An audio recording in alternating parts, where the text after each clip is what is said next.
Hello guys, आज हम लोग पढ़ने वाले हैं ब्रांच अकाउंटिंग। ब्रांच अकाउंट सुन करके बहुत ज़्यादा पैनिक हो जाते हैं बच्चे, पता नहीं क्यों। लेकिन ब्रांच अकाउंट बहुत ज़्यादा इजी है, ट्रस्ट मी। 10 मिनट आप मुझे दो, मैं आपको समझा दूंगा।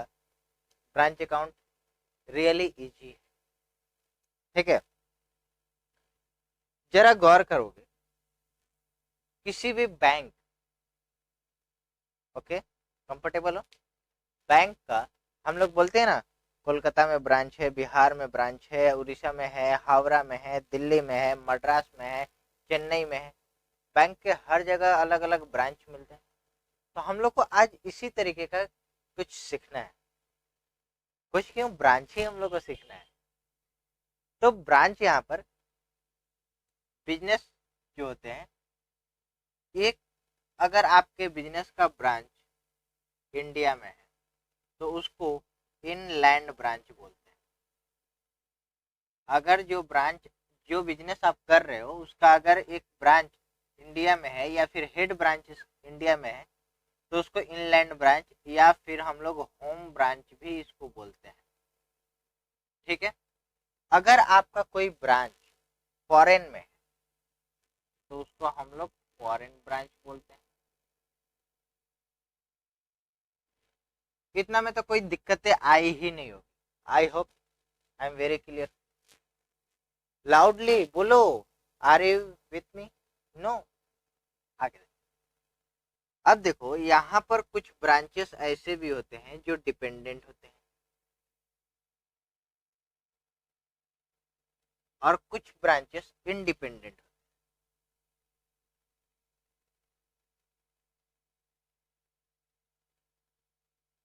इंडिपेंडेंट हम लोग अधिकतर देखते हैं ना, कुछ बच्चे डिपेंडेंट होते हैं, कुछ बच्चे इंडिपेंडेंट होते हैं। जैसे कि अभी आप ही देख लो, आप में से बहुत से बच्चे ऐसे होंगे जो डिपेंडेंट है, अपने मम्मी पापा के ऊपर में डिपेंडेंट है।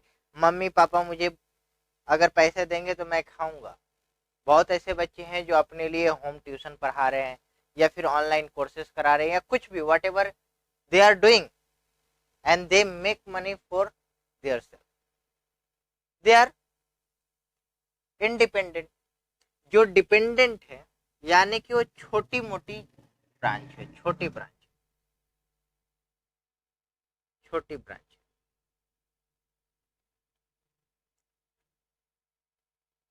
ठीक है। जब आप छोटे थे तो आप डिपेंडेंट थे या इंडिपेंडेंट थे? ऑब्वियस सी बात है कि आप डिपेंडेंट ही थे। लेकिन जब अब आप बड़े बच्चे हो गए हैं तो अब क्या है, आप डिपेंडेंट है या इंडिपेंडेंट है? आप अपने बहुत से जिंदगी के हिस्से के कुछ डिसीजन या फिर अपने लिए कुछ पॉकेट मनी की जुगाड़ आप खुद कर लेते हो, तो ये इंडिपेंडेंट हो गए। अब आप क्या हो गए, बड़े हो गए बच्चे, बड़े ब्रांच, यानी कि बड़ा स्टोर रूम, बड़ा शोरूम या छोटा चीज। तो हेड ऑफिस बोलता है कि आप अगर छोटे हो तो आपके लिए हर एक चीज का खर्चा एफर्ट करना थोड़ा मुश्किल होगा, राइट। ऑब्वियसली अगर आपका छोटा ब्रांच है तो आपके लिए एक अकाउंटेंट का सैलरी, अकाउंटेंट तो लगेगा, चलो चार्टर्ड अकाउंटेंट हायर करना, फिर से ये हायर करना, तो वो करना, तो ये करना, दिक्कत होती है। तो हेड ऑफिस क्या बोला कि आपको जरूरत नहीं है उतना माथा मगज करने का, आपका अकाउंट्स हम देखेंगे। तो इसका अकाउंट्स प्रिपेयर कौन करता है? Bye head office.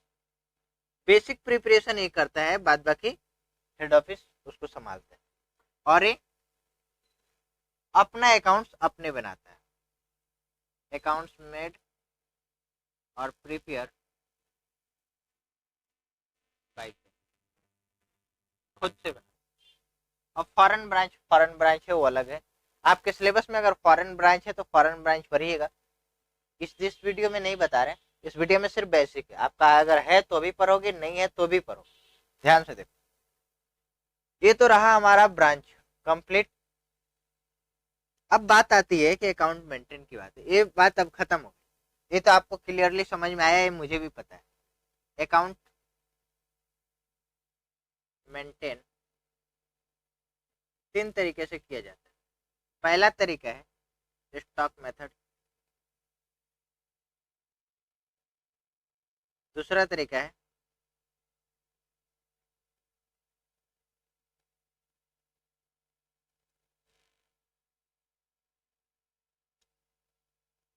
सॉरी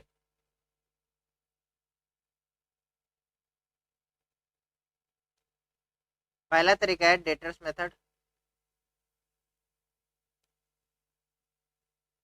दूसरा तरीका है स्टॉक एंड डेटर्स मेथड, और तीसरा तरीका है फाइनल अकाउंट। ठीक है, तो आज हम लोग स्टॉक एंड डेटर्स मेथड के बारे में बात नहीं करेंगे, सिर्फ डेटर्स मेथड के बारे में बात करेंगे। अगर आप डेटर्स मेथड समझ गए तो stock and debtors method easy हो जाएगा, और बाद बाकी फाइनल अकाउंट तो इजी ही है। ठीक है, तो let's discuss about debtors method. Debtors method में हम लोग को अकाउंट क्या बनाना पड़ता है, एक ब्रांच अकाउंट बनाना पड़ता है, और कभी कभी रिक्वायरमेंट पड़ती है कि ब्रांच के डेटर्स के अकाउंट बनाने के लिए, तो वो हम लोग वर्किंग नोट में भी बना सकते हैं, इधर हम लोग को जरूरत नहीं पड़ती। ब्रांच अकाउंट सिर्फ बना देने से हमारा डेटर्स मेथड कंप्लीट हो जाता है। ये बहुत ही सिंपल है, बहुत ज़्यादा इजी है। तो आओ हम लोग इसका फॉर्मेट देखते हैं और देखते हैं कि क्या आपको टफ लगता है। मेरे बच्चों, अगर आपको टफ लगे तो मुझे कमेंट करके ज़रूर बताओ कहाँ पे आपको दिक्कत आ रहा है। जो भी आपके दिक्कत है, डाउट्स है, I will definitely clear that. Okay, don't be shy, पूछो खुल के सवाल।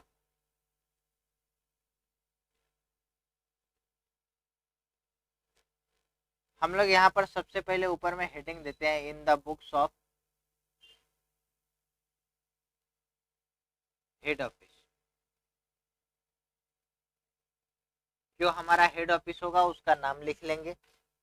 ठीक, यहाँ पर लिखेंगे ब्रांच अकाउंट। अगर यहाँ पे दिल्ली ब्रांच है तो दिल्ली ब्रांच, कोलकाता है तो कोलकाता, हावड़ा है तो हावड़ा, आपका जो भी ब्रांच हो वो लिख लें।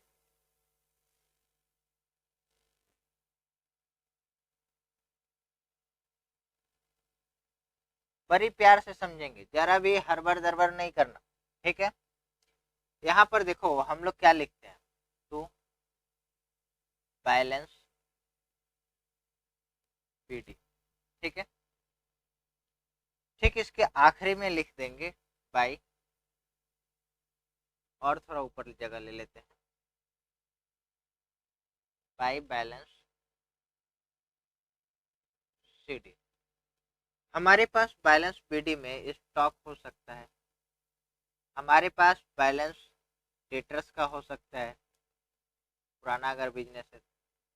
हमारे पास और क्या हो सकता है, कैश हो सकता है। याद करो ना, हमारे पास और क्या हो सकता है, एनी एसेट्स हो सकते हैं, एसेट्स जो भी होगा यहाँ पर लिख लेंगे। ठीक, ठीक इसके अपोजिट साइड में लिख लेंगे जो कुछ भी होगा। यहाँ पर अगर स्टॉक है तो स्टॉक लिख लेंगे, यहाँ पर अगर हमारे पास डेटर्स है तो डेटर्स लिख लेंगे, अगर यहाँ हमारे पास कैश कुछ बचा है तो कैश लिख लेंगे, अगर कोई और एसेट्स बचा है तो वो लिख लेंगे। अब आपके मन में ख्याल आता होगा, सर एसेट्स तो लिख दिए, अगर हमारे पास ओपनिंग में लाइबिलिटी बचा हो या फिर क्लोजिंग में लाइबिलिटी बचा हो तो क्या करेंगे? सिंपल है, इसका अपोजिट कर देंगे, लिखेंगे बाई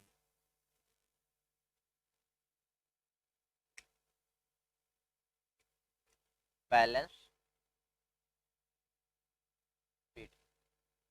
यहाँ पर जैसे आउटस्टैंडिंग सैलरी या फिर एक्सपेंसेस कुछ भी, व्हाटएवर आपके पास, या फिर एनी लाइबिलिटीज आपका। ओके, अगर कोई क्लोजिंग लाइबिलिटी है तो यहाँ पर लिखेंगे हम लोग बाई बैलेंस सीडी। जो भी आपका लाइबिलिटी है वो लाइबिलिटी आप यहाँ पर लिख लेंगे और लिख करके यहाँ पर बाहर डाल देंगे। अब आप मुझे बताओ, ईमानदारी से बोलना बच्चे, आपको इतना दूर क्या तकलीफ है, दिक्कतें आई? मुझे तो नहीं लगता कि कोई दिक्कत आई हो। अब बोलोगे सर इतना सही थोड़ी ना बन जाता है, अरे बता रहे हैं ना, रुको ना, थोड़ा धीरे धीरे डाइजेस्ट करोगे तो। एक बैग अगर बता देंगे तो डाइजेस्ट कर पाओगे? नहीं कर पाओगे। अब देखो, हमारे पास तो जो स्टॉक थे वो हमने हो सकता है बेच दिए, तो क्या और आएगा? नहीं, ऑफ कोर्स आएगा। तो यहाँ पर हेड ऑफिस जो है वो अपने ब्रांच को माल भेजता है, तो लिखता क्या है, goods send to branch, goods send to branch. जितने भी ब्रांच भेजा, ब्रांच ने जितने भी भेजे उसने लिखता। ओके, अब बताओ मुझे, मैं हेड ऑफिस हूँ और आप मेरे ब्रांच। मैंने कहा बच्चे तुम जाओ मेरे मुंबई के ब्रांच में, वहां पर मेरे बड़ा ऐसा होटल है, आप उस ब्रांच में जाओ, जा करके जो काम तुम यहाँ करते थे वही काम वहां पे करो। वहां पे आपके बोले जा करके कि सर मुझे यहाँ पर 2 स्टाफ और चाहिए, हमरे तुम वहां पे हायर कर लो, मैं उसकी सैलरी पे कर दूंगा। तो क्या जब सैलरी देने की दिन आएगी तो आप अपने पॉकेट से दोगे या मेरे से लेके दोगे? ऑब्वियसली बोलोगे सर मैं तो आपका स्टाफ हूँ, आपका यहाँ नौकरी करते हैं, तो आप मुझे बताइए कि मैं अपने सैलरी से क्यों दूं? डेफिनेटली क्यों दूं। तो जब आप ब्रांच अकाउंट बना रहे हो या ब्रांच में हो, तो वहां के जो भी स्टाफ की सैलरी कौन देगा, एक्सपेंसेस कौन देगा? हेड ऑफिस देगा। तो हेड ऑफिस आपको यहाँ पे पैसे भेजता है, तो बैंक अकाउंट, यहाँ पे आपके सैलरी का खर्चा देता हो या फिर अदर एक्सपेंसेस,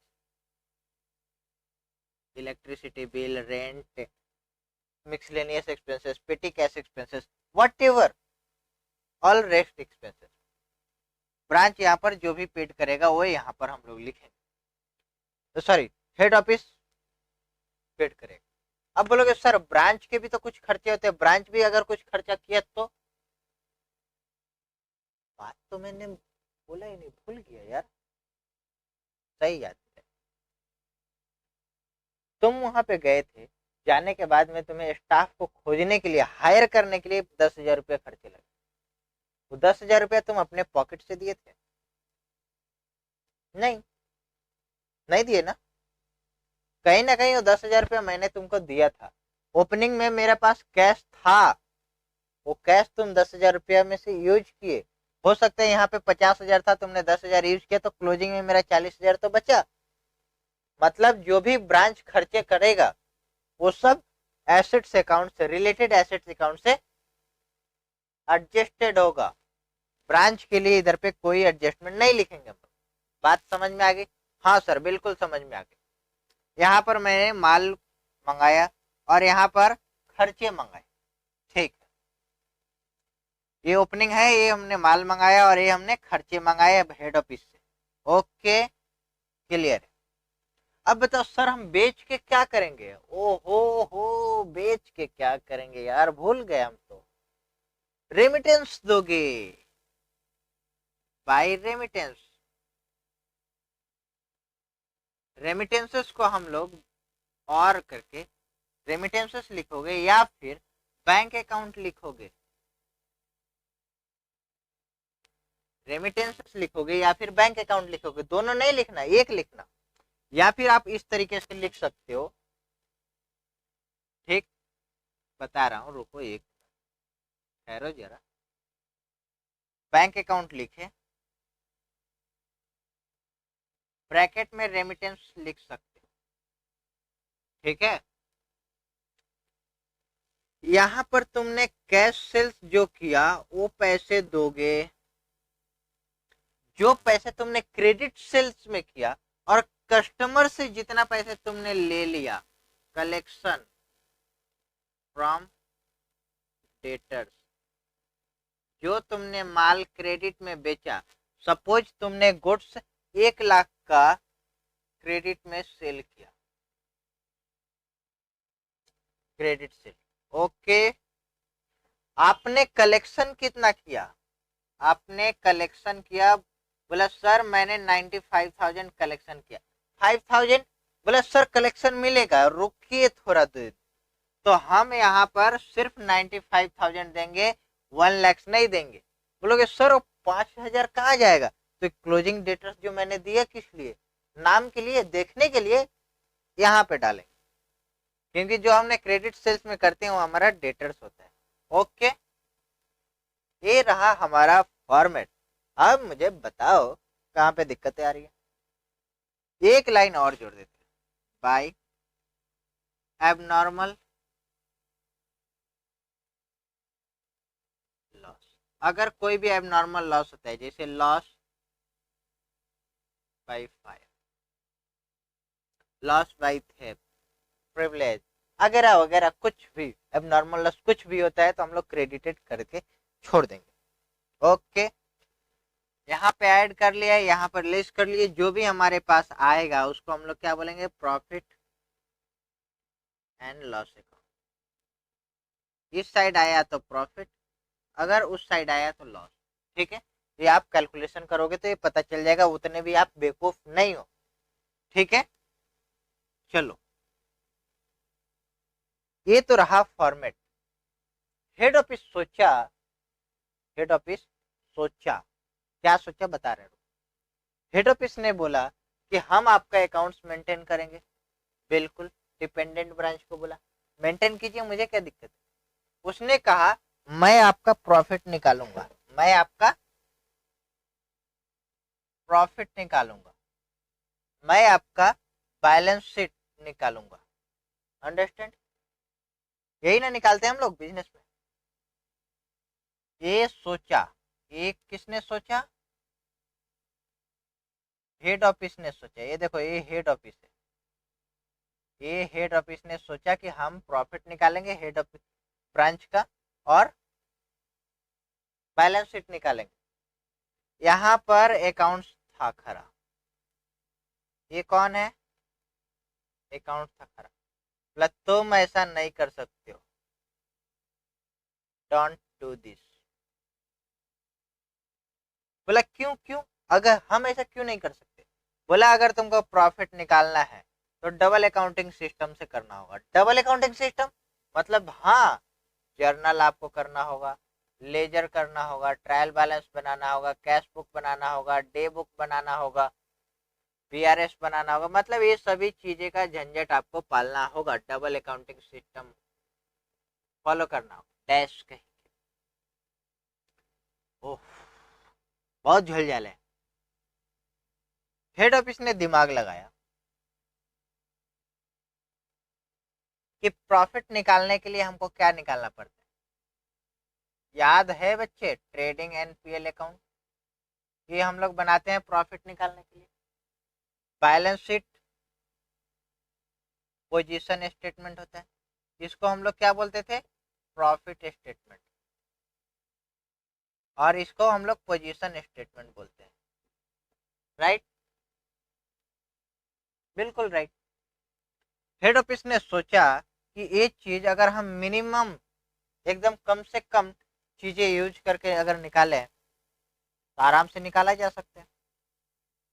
ठीक है, लेट्स और डिस्कस करते हैं आगे।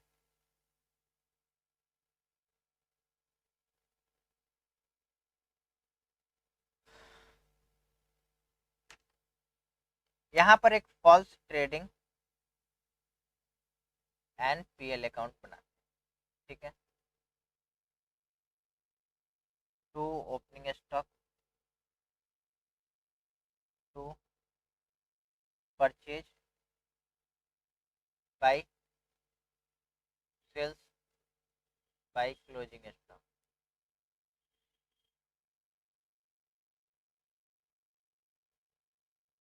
यही था, और कुछ होता है। यहाँ पर आता है ग्रॉस प्रॉफिट। ठीक, उसके बाद हम लोग यहाँ पे बाई ग्रॉस प्रॉफिट लिखेंगे।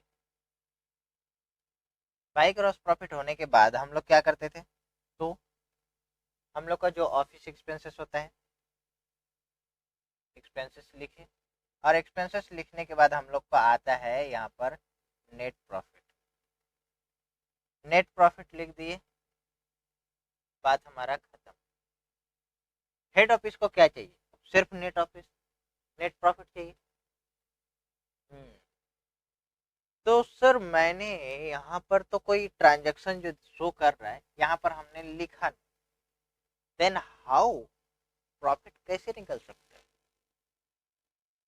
मैंने वही लिखा है, देखो ओपनिंग स्टॉक आपका यहाँ पर लिखा है मैंने,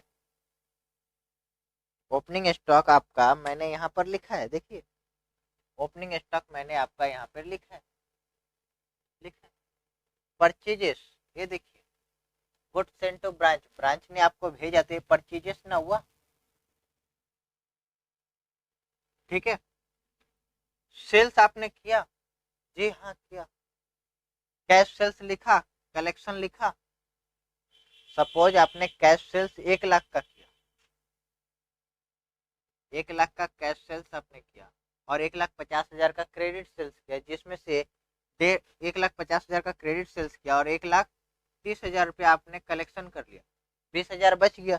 तो 20,000 हमने डेटर्स में शो कर दिया, कौन सा गलती कर दिया बताओ मुझे? डबल अकाउंटिंग सिस्टम भी मुझे नहीं करनी पड़ी, मिनिमम ट्रांजेक्शन में हम अपने मैक्सिमम आउटपुट ले पा रहे हैं। किया एक्सपेंसेस, देखो ब्रांच, देखो देखो हेड ऑफिस ने एक्सपेंसेस भेजे हैं, देखो नेट प्रॉफिट हमारा देखो यहाँ पर आया या नहीं आया नेट प्रॉफिट। जो एबनॉर्मल लॉस होता था हम लोग यहाँ पर लिखते थे एबनॉर्मल लॉस, हमने भी तो लिखा है एबनॉर्मल लॉस, देखो यहाँ पर। अब बताओ मुझे कि तुम्हारा प्रॉफिट लॉस आएगा या नहीं आएगा?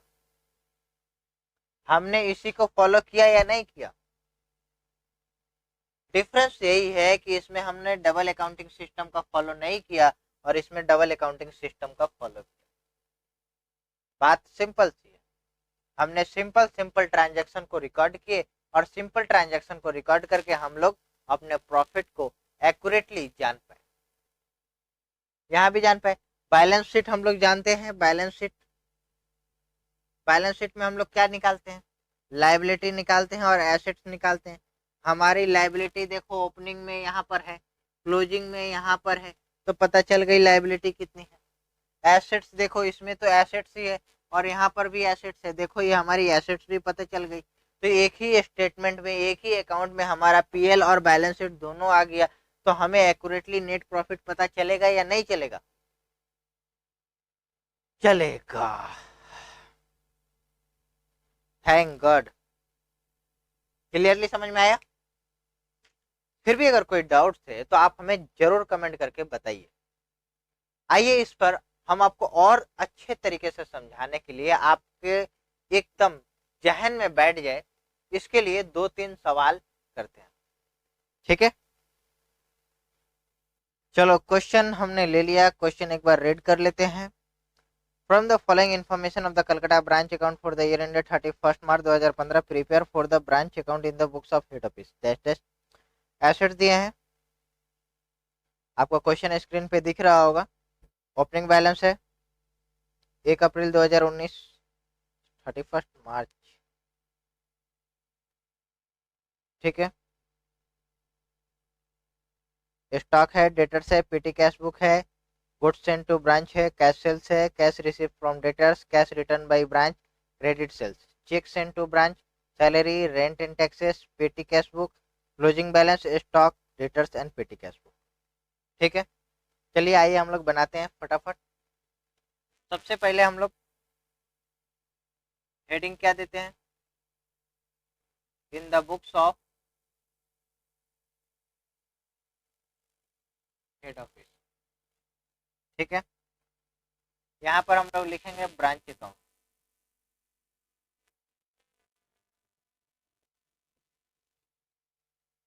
क्लियर है? अब आइए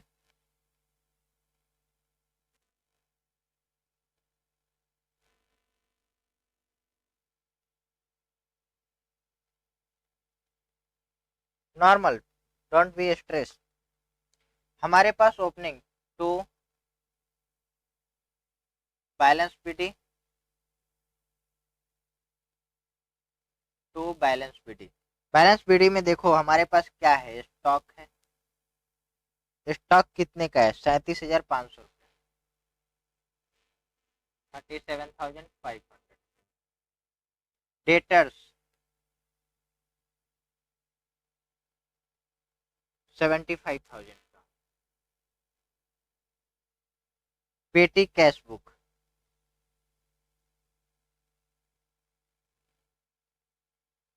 750 रुपीज। ठीक है, इसके बाद बोला है goods send to branch 6,30,000 to goods send to branch 6,30,000।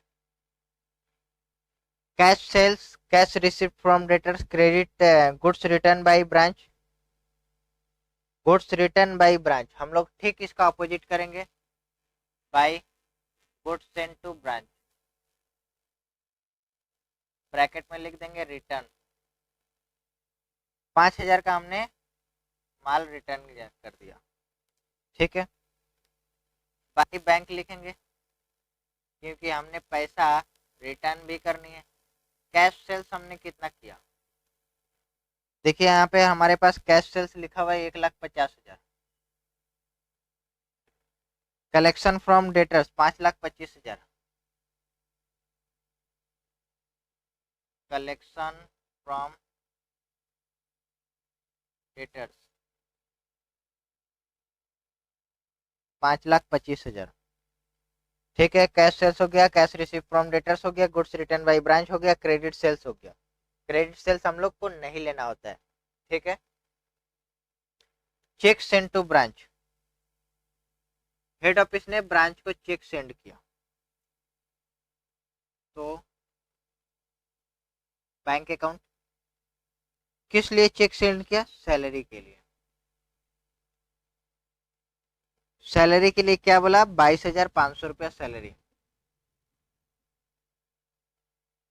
पेटी के सैलरी हो गया rent and taxes,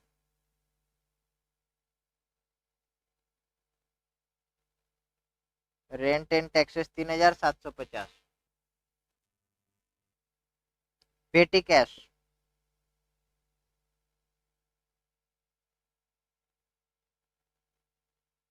2,750। Closing balance है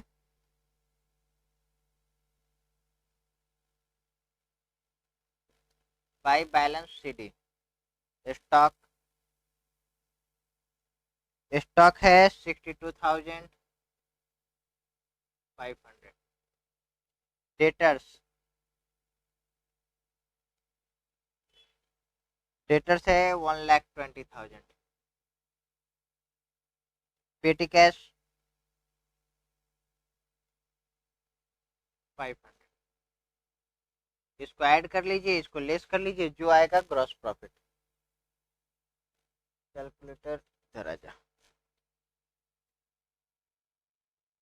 5,000, 1,50,000, 525, 62,500, 120,000, 500, 8,63,000।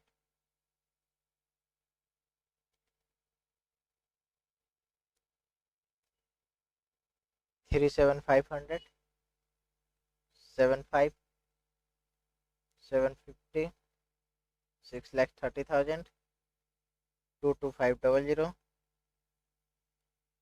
3750, 2750, 90750 आया। ये हमारा क्या हो जाएगा, to profit and loss account 90750। इसको हमारा क्या हो गया, ये प्रॉफिट था। लेफ्ट साइड में प्रॉफिट आएगा और राइट साइड में लॉसेस आएगा। Point should be noted.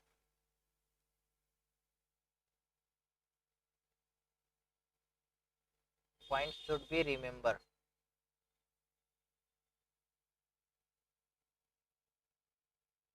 ये बच्चों को पॉइंट याद रखनी चाहिए। अगर आप डेटर्स मेथड से सवाल कर रहे हो तो प्लीज इग्नोर। इन ब्रांच पहली बात, क्रेडिट सेल्स। क्रेडिट सेल्स आपने जो भी किया उसको इग्नोर करना पड़ेगा। Depreciation, non cash transaction,